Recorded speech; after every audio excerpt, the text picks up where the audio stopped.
behind the Wehrmacht and taking the Jews out in the forests and shooting them. Babi Yar in Kiev, Ponari in Vilna, but many, many others. That was the method of murdering the Jews in 41. But back in Poland, which was already under occupation for 2 years, and I'm not going to get into now old Poland, new Poland, where the boundaries are, but in, let's say, what was already under Nazi occupation in September 39, at least I grew up from what I studied, is that the Jews were sent into the ghettos. They died of disease and random shootings in the ghetto, and then most of them died in the death camps. That is true. However, part of the horror of dealing with World War II in Poland is the numbers are so large that a small percentage is still a large number of human beings. And the Nazis often, as they entered a town, after a couple of days, would take out 50 Jews and shoot them in the forest. Or, even more common, on expulsion, the final deportation somewhere in 42, 43, to the death camp, would take a couple of hundred Jews that they didn't feel like bothering to send off to the death camp and just shoot them in the center of the town, the Jewish cemetery in the forest. And the third example, or the third way, was during the Death March. And again, these are such horrible things that people don't stop to think about it, and I understand why. I didn't. Is that there was these horrific death marches from Auschwitz and from other places, and they went west. And we know the stories. There were 1,000 at the beginning, there were 200 at the end, which means 800 died on the way. And many of them did get buried, but on the sides of the road. Where are they today? And then you just also have the random acts of Nazi murderers, and at that time also of Polish gangsters. And so what I realize now is that there's almost without a doubt hundreds of unmarked mass graves in Poland. And we are beginning now to have a new effort. There's a fascinating Polish non-Jew, a Baptist. He's really lost. Being a Baptist in Poland, really like reveling in being minority. And he, on his free time, gets on his bicycle on vacation, and rather than going somewhere nice, he likes to travel by bicycle through villages in eastern Poland, asking old people where are the Jews buried. And as pole to pole, they often talk to him. And what he's found, which I never thought of, is that these elderly witnesses are relieved to talk to somebody. How did they? Because the victims are not going to talk. The perpetrators aren't talking. And even if they wanted to talk, these German SS soldiers or whatever had no idea where they killed the Jews. They were 1,000 miles from home. But more often than we think, there was a Polish kid between the ages of 12 and 16, old enough to be independent and young enough to be stupid enough to watch. Stupid enough in the sense that it was dangerous. And this group, we're now exactly, 65 years later, so we can almost pinpoint their age group. They just happened to see, they were out in the forest and they saw it. And at that age, they were mesmerized and they stayed, and they've carried this memory with them for 65 years. Yeah, well, maybe some of them actually liked the idea of killing Jews. But at least in our experience, the ones who come forward were actually traumatized by it. And they feel so relieved and so happy that someone has finally actually asked them, where are the Jews buried? So we're in the process of now uncovering, now it's tens, but I believe that the number can be far greater. And I'm hoping, and I don't want to say anything because it's still in the planning stages, but in January, February, to make a big effort in Poland to gather that information. And today, with GPS and videos and with your phone camera even, it's very easy to go and have somebody say, I remember here where the Jews are buried. And of course, it has to be checked. And with GPS today, you just click and you have the exact location, and this way you can preserve it.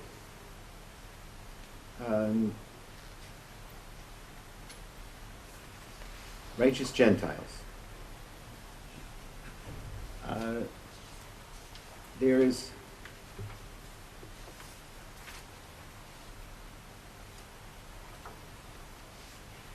Chasidei Umot Ha'olam are simply the most precious people we have on this earth. And there is no way that we can do enough to help them. And there is the foundation, the Jewish Foundation for Christian Rescuers, which does something. Others are doing, but I know them, and we're still not getting it right. And the problem is we have a very small window of opportunity. All of them are elderly at this point, and they have healthcare needs. And I'm struggling to figure out a way that we should be able to at least let the few hundred that are still alive in Poland live out the rest of their lives in dignity and in comfort. And if that sounds like a little bit like a challenge to all of you, yes, it is. I don't need to, I believe, to give any more detail. We all know what they did, and there's these are just unbelievable people. Okay, so now we come down to the last part, interaction with the authorities and the attitudes of the Catholic Church. So, with the authorities, since I was here last, the government fell. Let's see. It's one other example of how Jews and Poles are similar. Falling governments, watch out for the pieces that fly. And what was then a right-of-center government is now a center-center government. And even more important than the government in power is that the two minority parties that were in the coalition 2 years ago didn't even make it into the parliament. So they're clearly not in the new coalition. They wouldn't have been anyway. But this especially important is the League of Polish Families, which is this far-right, anti-Semitic continuation of exactly what we all heard about Poland from before the war. Didn't even make it into the parliament. If I remember correctly, it's a 5% threshold. They didn't pass the 5%, and in the previous election they had gotten, I should remember this, but I don't, maybe 9, 10 seats. I mean, not huge, but enough to count, not one or two. And they had so discredited themselves that they didn't make it into in the last elections. Of course, the big question is, which was the anomaly? Was them getting elected an anomaly, or them not getting one seat an anomaly? And we only can answer that in the next election. I'm very much hoping that them getting elected at all was an anomaly. And there was another weird party that just called Self-Defense, which is the strange party leader that also didn't make it into the Polish Parliament, very much because he and another leading political figure were accused of all kinds of interesting accusations. Actually, I don't think any of them do with money. So there's only one other interesting accusation you can make against a politician. So that was that one. So today, Poland has the president who is still from that right-of-center party called Law and Justice, Prawo and Sprawiedliwość, and the government is from the Citizens Platform, which is kind of center-center. What is fascinating, and to me very important, is that we have wonderful relations with both the president and with the prime minister. As I say, ad kedei kach, that sometimes I have to figure out which one I'm supposed to invite to which event, because I can't insult anybody. Probably, and this, until anybody actually quotes me, we'll see if it really happens, right now we're in very serious discussions with the president to visit us the first night of Hanukkah. Now, the last 2 years, we've gone to the presidential palace and lit the Hanukkah menorah there. This year, he says he wants to come to the synagogue. To the best of my and anyone else's memory, a sitting president of Poland has never visited a synagogue. We have had them before they've been president, and we've had them after they've been president, but never while they were president, including Kwasniewski. We had wonderful relations with Jews and with Israel, but as far as I remember, it never was in the synagogue as president. He's been there a couple of times since he's finished his 2 terms. So this will be interesting. And this is very much his interest. He wants to do it.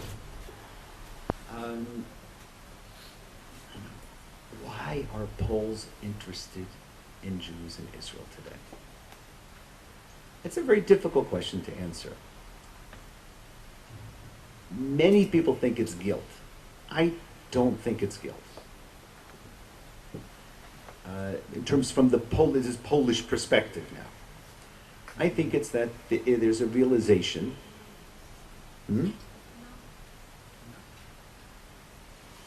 I'll tell you a story.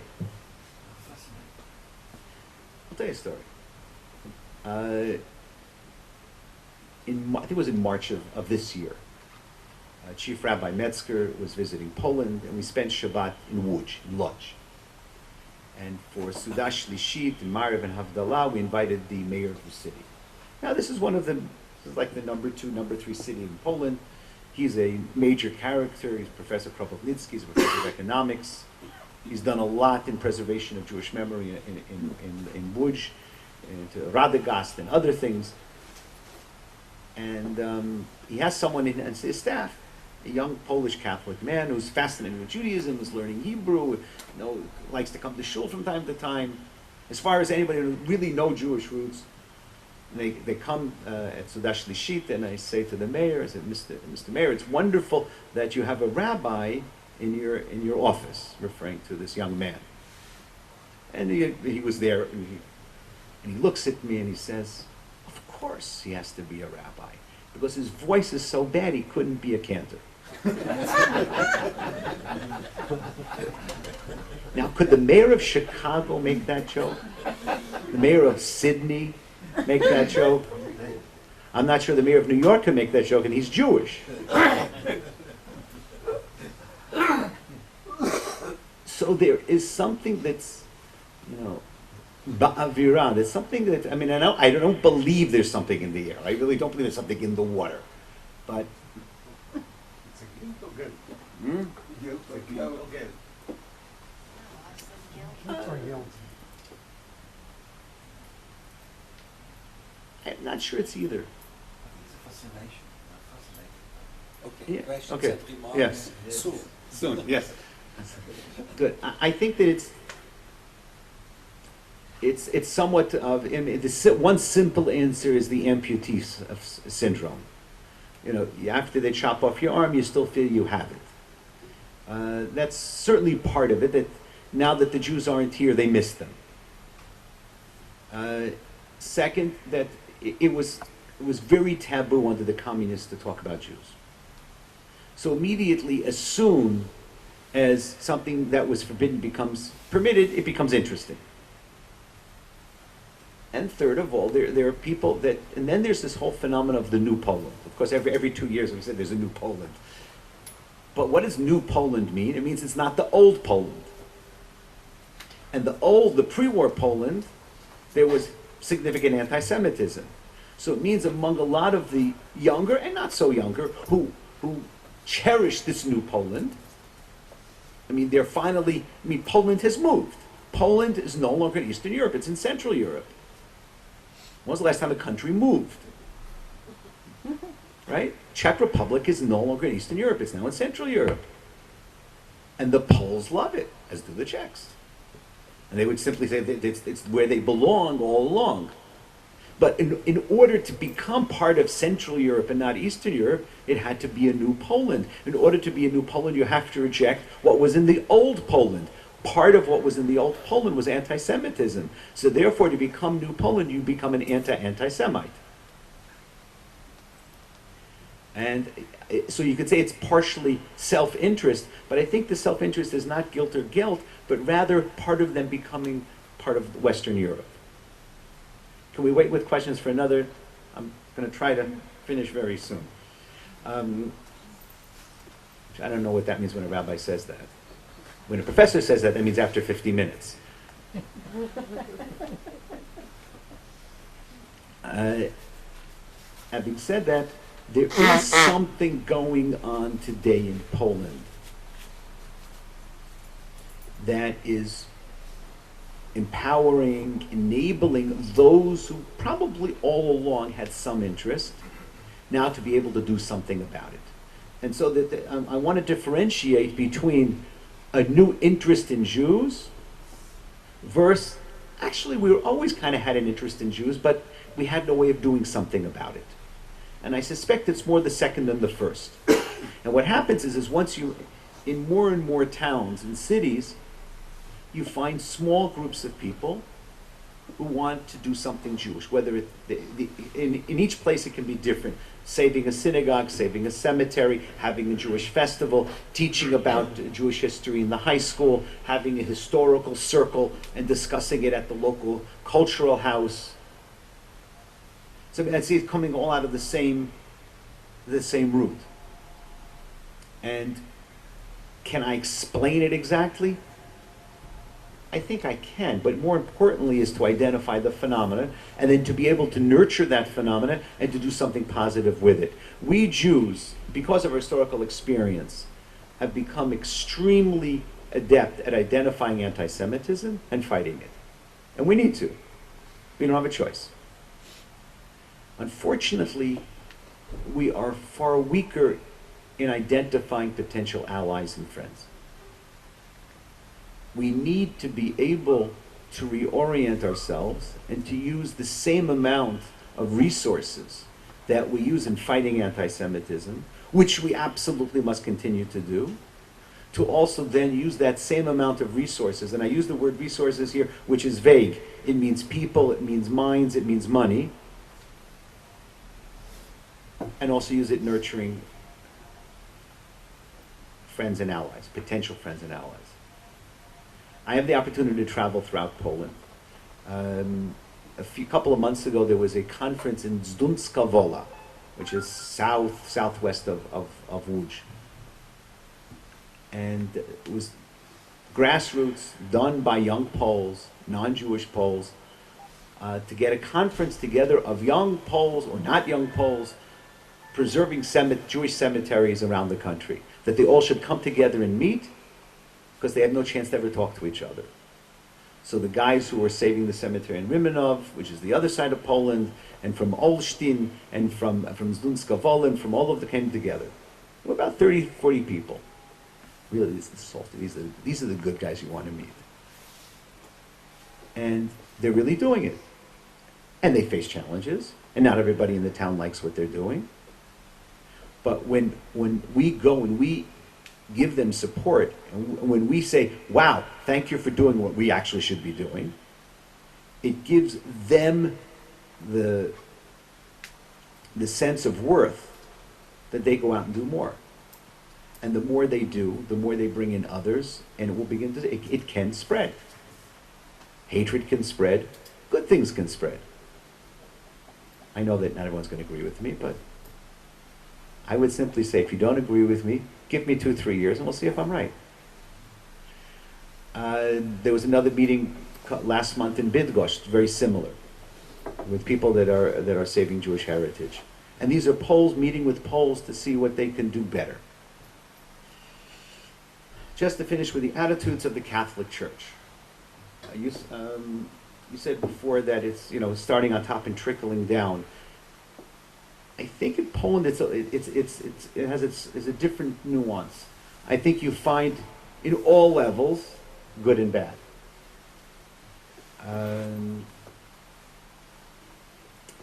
And as much as I found that in political circles, really, that it's easier to work with, the Catholic Church remains the Catholic Church. And I define that in a closed session. as a very hierarchical, closed system. So if you want to come to them and say, you should change something, it ain't easy, because they don't change so easily. One small example, and I hope I quote this correctly, not the new old prayer that was very controversial that Benedict put back for the traditionalists, but in the new version, the official Polish version translates the nation that was the nation that is elected to the nation that was elected, something like that. In other words, takes what the nation that is chosen to the nation that was chosen, and that little difference is huge, and that has had its practical impacts in Jewish history. And 3 years ago, it was decided that it definitely should be changed. No, 3 years or 5 years ago, it has to be changed. Everyone agrees it's a mistranslation from the Latin. It's Latin, right? Okay. They didn't teach me that in rabbinical school. In either one of them that I went to. And during this conference yesterday you're referring to, the Archbishop of Lublin, Zichinski, who's a wonderful guy, said, yes, we've come to a definite decision that we're going to change it, but it will take 3 years till we come out with a whole new, I forget what they call their prayer book, I'm sorry, till they come out with a new edition of the prayer book. It's going to take, because they have many mistakes in it, so it's going to take 3 years to republish it. To which there was a 25-year-old Catholic woman who's now studying at Hebrew University who said, so why can't you simply print up stickers and put them in the old ones? And there ain't nothing like, a young person just saying like I mean, I actually thought of actually paying to print them up and like sending them out and see what happens. Now, some of the priests have changed it on their own. I could talk a long time. The reality is as we say in Polish, yesh v'yesh. You have, and I would say that it's about 50-50 within the hierarchy of those who are really open to dialogue and those who are pre-Vatican II. They actually may be pre-Constantine also, but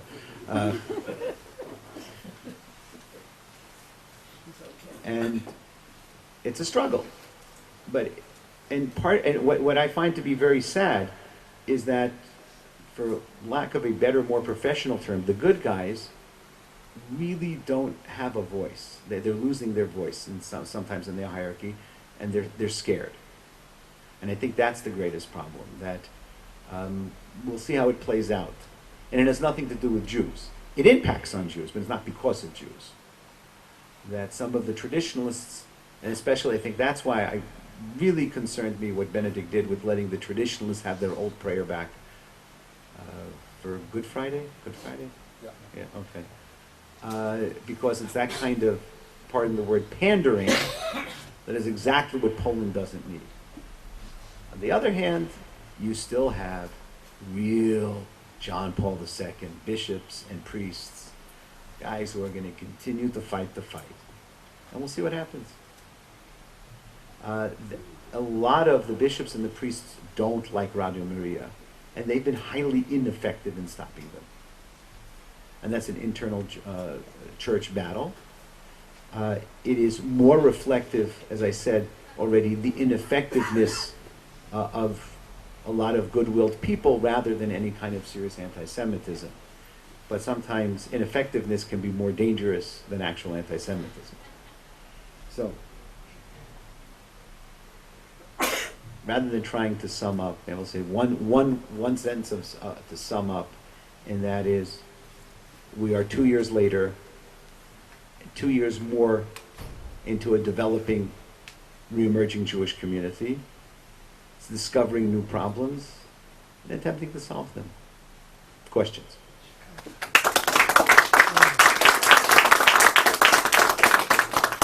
We'll now take questions. Rabbi Schudrich. I take them down. I have already three, and we'll call easy Liebler of Dubov, Rabbi Schudrich, just in the next second round. Yeah, Adi Gelman, Jonathan Porat.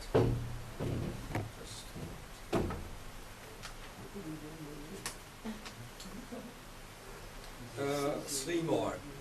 Sorry. Zohar, your name? Joel Oserin. And Avner Falk, and I close the list.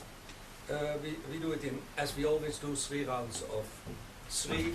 I would like to mention 2 things. Birthright came up here. We will have Len Sachs, who is of Brandeis University, who has studied Birthright in great detail, speak here on the 4th of January. And secondly, as to the previous text, when Rabbi Schudrich spoke here and the interview I did with him, you can find that here on the table. Okay, first round, Edward first. And now we start, yeah, you're on the first of the second round. Thank you very much for a fascinating talk. And I said to my neighbor, you can take the Jew out of New York, but some Jews, you can't take the New York out of the Jew. Thanks for your humor. I'll take that as a compliment. Oh, definitely. I attended last night at Van Leer, and I was in Krakow for the Jewish Festival in 2007, and I had the good fortune to have lunch on Shabbat with Stanislav Krievsky, who I believe is the lay Jewish leader of Poland. He doesn't have an official position, but he's one of the oldest and most active activists in the community. Okay. He said something yesterday in reply to a question, which was truly shocking. He was asked, but surely all Jews should come to Israel. You know, we're just sort of after Parashat Lech Lecha. What is this about staying in Poland? And he replied, well, you know, I like being in Poland, and it's this, and it suits me, etc. But then he finished off, and in any case, Israel is a very dangerous place. One nuclear bomb and all those Jews are gone. I mean, as an Israeli, I was deeply insulted by that remark. And when I met him at lunch, I found him a really wonderful man. I really took to him. I read his book, Memoirs of a Polish Jew. And I think the title says it all. But I'd like you to comment on that last remark, which you heard like I did. Easy. Well, Rabbi Schudrich, I'm sure you haven't disappointed anybody here. This is a fascinating insight. What I really feel listening to you, though, is we're not hearing about a community, we're hearing about ghosts, and that's what Polish Jewry is all about. And I wanted to possibly lead on from something that Edward said. Where is there the emergence, admittedly a very small, scattered group, where's there the emergence of some sort of an overall community? When are we going to have a situation when these Polish Jews can speak for themselves? And you are occupying a crucial but paternalistic role in this situation.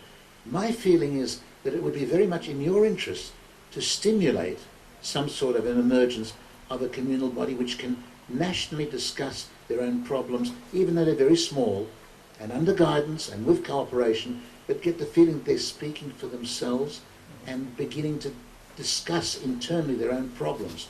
I think that in tandem with the sort of work, the critical work that you're doing, will be very, very beneficial and not contradictory.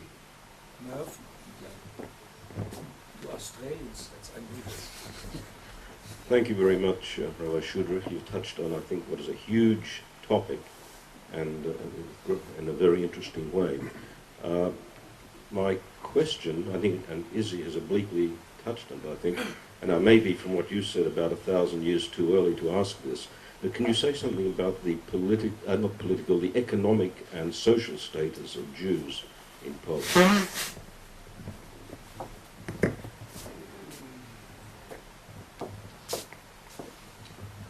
You'll take... Yitzhak Zohar. No, sorry. Yitzhak, you are nowhere yet. We now get... you're in the third round, the number 1. We have the first answers to the first three questions. Okay. To the comment that Stash, who's a very good friend of mine, said, I think that the most salient thing I could say is that thoughtful people can also say dumb things. Actually, I once heard that from someone else in America, saying that maybe it's not such a smart idea, not about the nuclear bomb, but the idea, well, you know, if all the Jews live in Israel, then it's kind of like putting all your eggs in one basket. It's an old Buddhist philosophy. Okay, and it really struck me as someone who is looking for excuses. And I'm saying that someone who lives in diaspora and hasn't made aliyah. So I mean, it's called self-criticism. But at least, you know, I don't want to have to make up other excuses of why I'm not living in Israel. Yeah, okay, I mean, I have a good reason. But I think the simplest thing is that, you know, you know, it's like someone just heard that Lech Walesa made some outrageous statement about Jews once again. They got covered in the Polish press, and it's also said, you know, who said that heroes aren't idiots also? Sometimes, you know, smart people say dumb things, heroes are idiots. Heroes and anti-Semites. Yeah, even heroes that are anti-Semites, yes. But he actually was more of an idiot than anti-Semite. But that just, I would call it a misstep rather than a deep-seated thought of Stashik's. To respond to the question about, you know, perhaps we're still pre-community, to your question, to pre-community. The one thing I didn't mention, which is important, is that we now actually, we have now 6 rabbis working in Poland, 6 traditional rabbis, 2 Chabad shlichim, and 2 Reform rabbis. Although one just got fired, so I'm not sure if it's 1 or 2 now. And of the 6 that are working, the 5 and myself, 2 of them are Polish-born.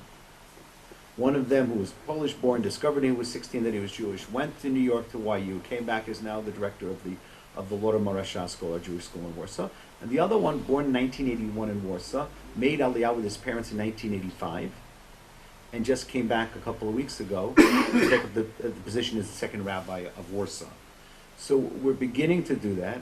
I absolutely agree that I should be less paternalistic, that's true. But more importantly, that it's not a good thing that an American rabbi is the chief rabbi of Poland. It's symptomatic of the fact that how great the destruction was. Although I am also a Polish citizen now, but I'm not Polish. You know. Can't take the New York out of me. Yeah. And we're trying, and it's not actually one of the things we have found is that it's very hard to motivate people. Not to become Jewish, or not to be Jewish, and not to come to shul, but actually take leadership roles. So, yeah, I like coming to shul, don't bother me with leadership. Which, I'm not sure if that's what I call part of the old problems or part of the new problems, because you have that all over the world. But it's certainly very important, and I'm trying without great success so far to get other voices coming from Poland. And on the economic social status of Jews, we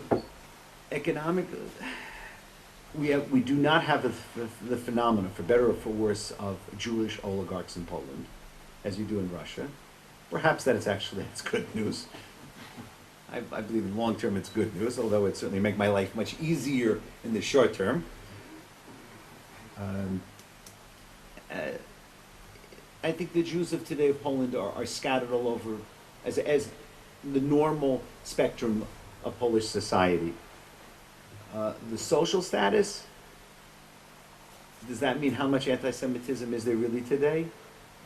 Who asked that question? Yeah, you. Well, a Jew's just accepted as being normal Poles. Or they stand out in some way. Okay.